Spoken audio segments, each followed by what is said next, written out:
L'Exode, chapitre 37. Betsaléel fit l'arche de bois d'acacia.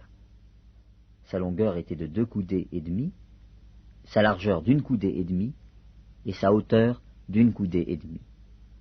Il la couvrit d'or pur, en dedans et en dehors, et il y fit une bordure d'or tout autour. Il fondit pour elle 4 anneaux d'or, qu'il mit à ses 4 coins, 2 anneaux d'un côté et 2 anneaux de l'autre côté. Il fit des barres de bois d'acacia et les couvrit d'or. Il passa les barres dans les anneaux sur les côtés de l'arche pour porter l'arche. Il fit un propitiatoire d'or pur. Sa longueur était de 2 coudées et demie et sa largeur d'1 coudée et demie. Il fit 2 chérubins d'or. Il les fit d'or battu aux 2 extrémités du propitiatoire, un chérubin à l'une des extrémités et un chérubin à l'autre extrémité. Il fit les chérubins sortant du propitiatoire à ses 2 extrémités. Les chérubins étendaient les ailes par-dessus, couvrant de leurs ailes le propitiatoire, et se regardant l'un l'autre. Les chérubins avaient la face tournée vers le propitiatoire. Il fit la table de bois d'acacia. Sa longueur était de 2 coudées, sa largeur d'1 coudée, et sa hauteur d'1 coudée et demie. Il la couvrit d'or pur, et il y fit une bordure d'or tout autour. Il y fit alentour un rebord de 4 doigts, sur lequel il mit une bordure d'or tout autour. Il fondit pour la table 4 anneaux d'or, et mit les anneaux aux 4 coins, qui étaient à ses 4 pieds. Les anneaux étaient près du rebord, et recevaient les barres pour porter la table. Il fit les barres de bois d'acacia, et les couvrit d'or, et elles servaient à porter la table.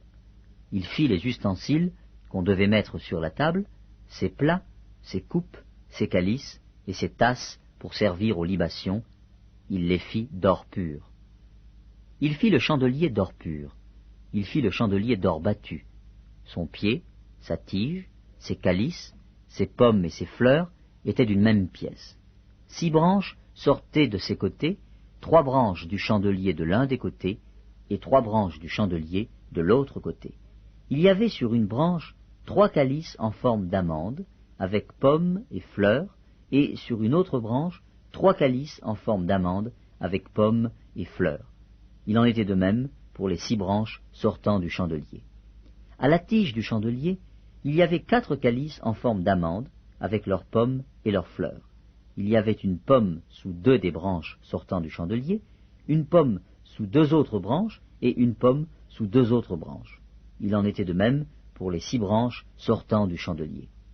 Les pommes et les branches du chandelier étaient d'une même pièce. Il était tout entier d'or battu, d'or pur. Il fit ses 7 lampes, ses mouchettes et ses vases à cendre d'or pur. Il employa un talent d'or pur pour faire le chandelier avec tous ses ustensiles. Il fit l'autel des parfums de bois d'acacia. Sa longueur était d'1 coudée et sa largeur d'1 coudée. Il était carré et sa hauteur était de 2 coudées. Des cornes sortaient de l'autel. Il le couvrit d'or pur, le dessus, les côtés tout autour et les cornes, et il y fit une bordure d'or tout autour. Il fit au-dessous de la bordure 2 anneaux d'or aux 2 côtés. Il en mit aux 2 côtés pour recevoir les barres qui servaient à le porter.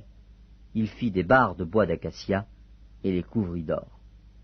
Il fit l'huile pour l'onction sainte et le parfum odoriférant, pur, composé selon l'art du parfumeur.